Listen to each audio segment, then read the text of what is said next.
That is, if you're a bit more literate than you look. John Francis Byrne was the basis of the character Cranley in James Joyce's book, A Portrait of an Artist as a Young Man. Now, this particular story happened to Byrne back in 1902 when he was a student. He, along with two of his cousins, decided they wanted to rent a house in a part of Dublin known as Cork Hill. It is right beside Dublin Castle and also quite close to Trinity College, which they attended. So it was perfect for these young people's needs. But when they went to view the property before they moved in, they were met by some very strange occurrences. While they were in one of the rooms upstairs, they saw the word ghosts written above a mantelpiece. And while they were in that room, they heard the sound of footsteps coming across the floor from the room above them. Now, they assumed there must have been someone else looking at the property that day. But when they inquired with the estate agent later, in a rare moment of honesty from an estate agent, he assured them that they had been the only potential renters in the house that day. But Byrne and his cousins, they dismissed these silly little things, and they continued on with their plan, that they were going to live in the rooms upstairs of that house and try and rent the rooms downstairs as offices. Now, it was John's cousin Mary who went to pick up the keys. And when she went back to the property just one more time to inspect it before they moved in, she was again met by a very strange occurrence. While she was in one of the rooms upstairs, she heard the sound of footsteps coming up the stairs towards her. Now, after a quick look around and unable to find anything, Mary decided to lock up and make her way home. But Mary was stopped outside the house by a workman on the street, who warned Mary not to move into that house because it was haunted. The workman told Mary that this house was the former meeting place of an infamous gang of nationalist Irish assassins known as the Invincibles. Now, the Invincibles have been found guilty of many crimes over the years, but most famously, they were found guilty of the 1882 Phoenix Park murders. Now, this is the name given to the gruesome stabbings of Lord Frederick Cavendish and Thomas Henry Burke.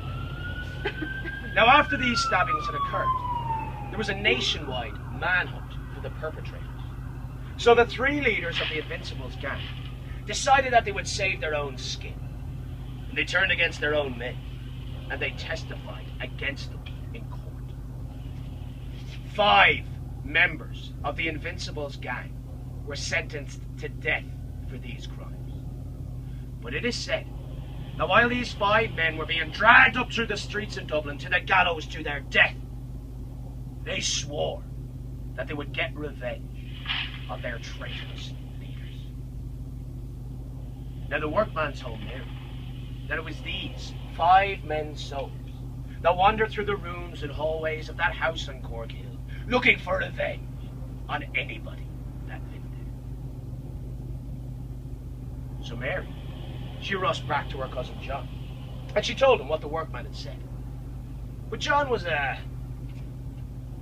brave sort of son, and he dismissed these things as urban myths and ghost stories. And he decided that he would spend his first night in that house alone. He took along with him a few small personal belongings, a candlestick, some candles, and some matches. And he intended to have a lone vigil in one of the rooms upstairs.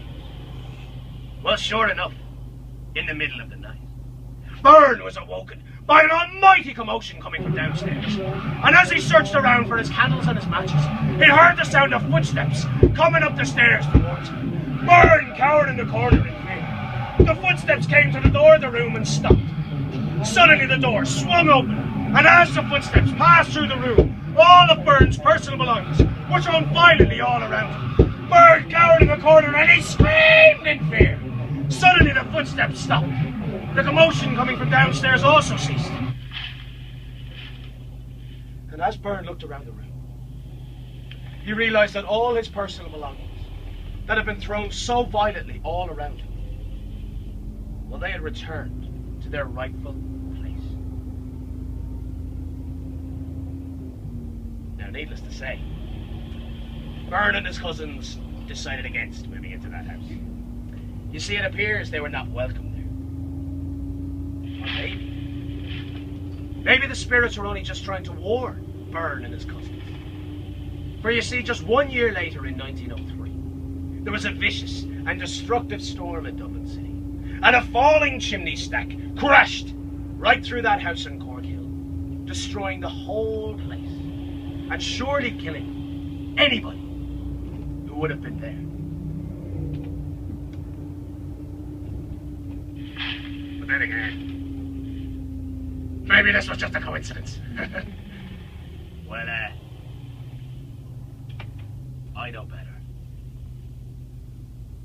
Oh, God.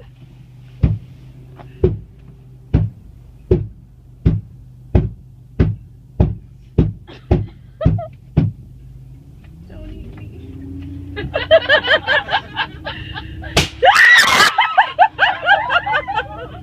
That wasn't on me.